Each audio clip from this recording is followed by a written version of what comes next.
5 bus driver at isang konduktor ang nagpositibo sa droga nang isa lang sila sa sorpresang drug tests sa ilang bus terminal sa Metro Manila. Mula sa Araneta Bus Terminal sa Quezon City, nakatutok live si Mariz Umali.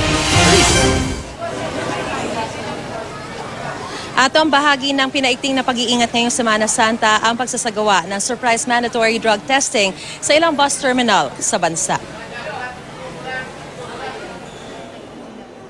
Maagang sorpresang drug test ang sumalubong sa mga bus driver at konduktor dito sa Araneta Center Bus Terminal.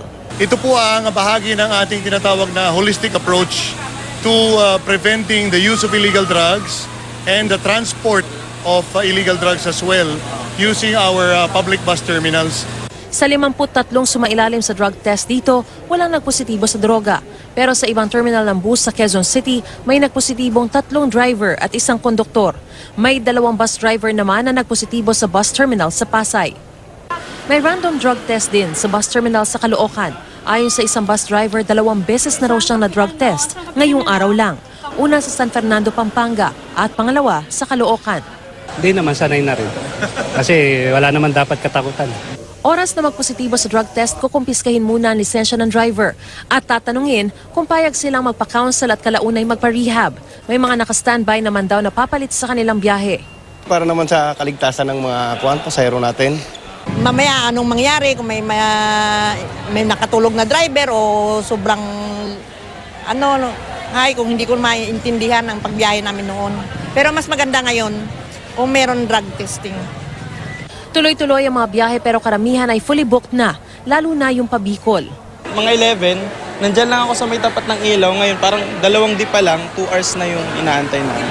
Ayon sa LTFRB, mahigit 1,000 bus ang binigyan nila ng special permit para makabiyahe sa labas ng kanilang ruta. Isyuhan to ng mga special permit, so itong mga bus company, mag-o-open na sila ng kanilang mga booking to accommodate itong mga nagcha-chance passengers. Kumarito sila ng maaga. Ilang hours? Well, the earliest, the better. Kasi wala po tayong dumarating na extra buses ngayon. Kung meron ma'am po, konti lang po.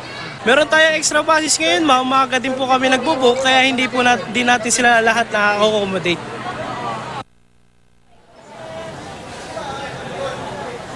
Ato mula raw biyahe ng bus sa Biyernes Santo maliban sa iilan lamang ng mga bus company. Samantala, sa ngayon naman ay karamihan nga, gaya ng binanggit natin, ay fully booked na mula ngayong araw hanggang April 18. Pero pwede pa rin naman daw pumunta dito sa bus terminal at magbakasakali dahil may ilan rin naman na hindi daw sumisipot sa kanilang mga biyahe. Ato? Maraming salamat, Mariz Umali.